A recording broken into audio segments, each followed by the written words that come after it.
J'ai des amis fort bien intentionnés qui m'envoient des tutoriels pour toutes sortes de choses. Certaines ont même l'élégance de les faire eux-mêmes, et cela permet de garder au frais des pièces à conviction gênantes en cas de conflit diplomatique.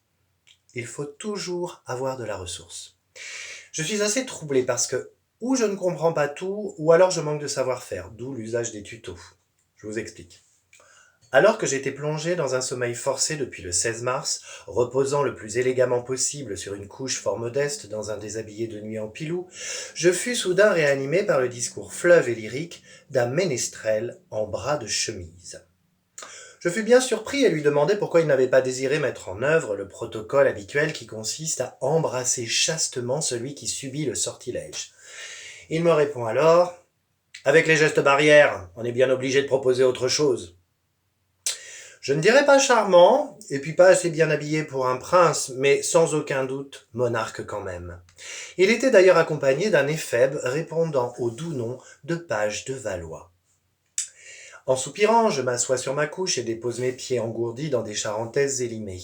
Là, mon auguste interlocuteur, soudain particulièrement en verve, voire un tantinet agité, se met face à moi en adoptant une posture inattendue. À quatre pattes, flexion de colonne, le poil hérissé et le sourcil vengeur, il me lance « Es-tu prêt à enfourcher le tigre ?» Je reste stoïque. J'observe le page de Valois qui prend des notes en acquiesçant de la tête. Je me dis qu'il est fort probable que ce fougueux souverain vienne d'achever un stage intensif de tai chi et m'invite soit à l'imiter, soit à lui grimper sur le dos. J'avoue que comme réveil au bois dormant, c'est quand même assez déstabilisant. Je reste digne. Depuis le temps, ça, je sais faire.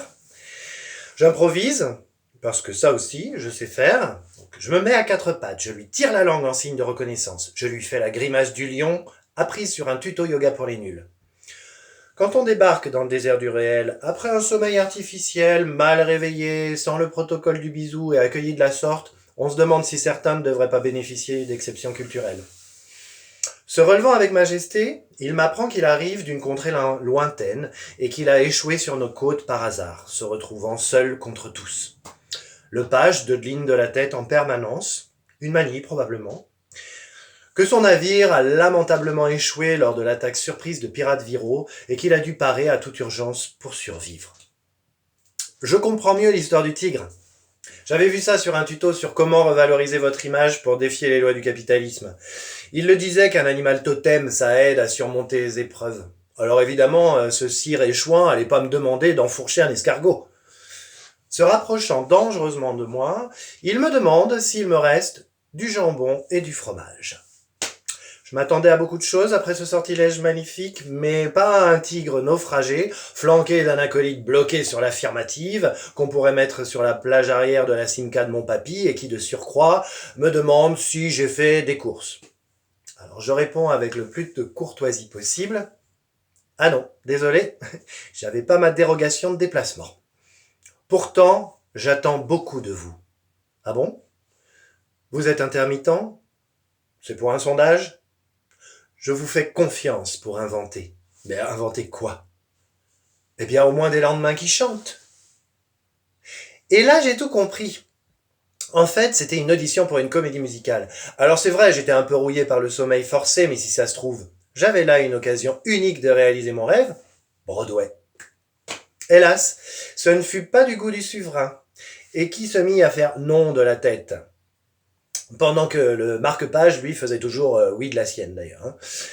Vous ne pouvez pas aller à plus de 100 km à la ronde. Et paf. Alors là, je savais bien que comme il n'y avait pas eu le bisou, le charme n'était pas totalement rompu. Je sais pas où ils les recrutent, leurs princes de représentation, mais chez Disney, il y a longtemps que tout est fabriqué en Chine. Alors, à partir de chez moi, sur un rayon de 100 km, sachant que je me fais gruger la moitié de la circonférence du cercle par l'océan, ce qui se rapproche le plus de Broadway sur une carte, c'est un Zinzac-le-Christ. Alors, quelque chose me dit que c'est pas là que ma carrière va décoller.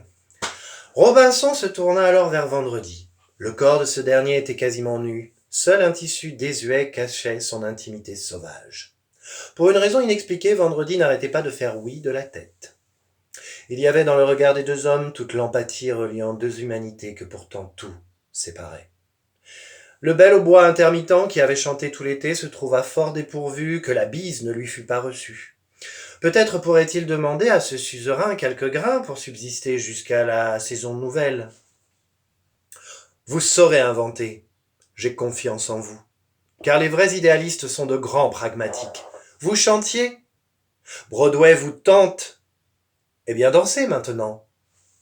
C'est à ce moment précis que le bel au bois des Armands décida que la morale de l'histoire se résume parfois à avoir la sagesse de replonger dans un sommeil, si artificiel soit-il, plutôt que d'écouter les balivernes des bonimenteurs sans vision ni projet.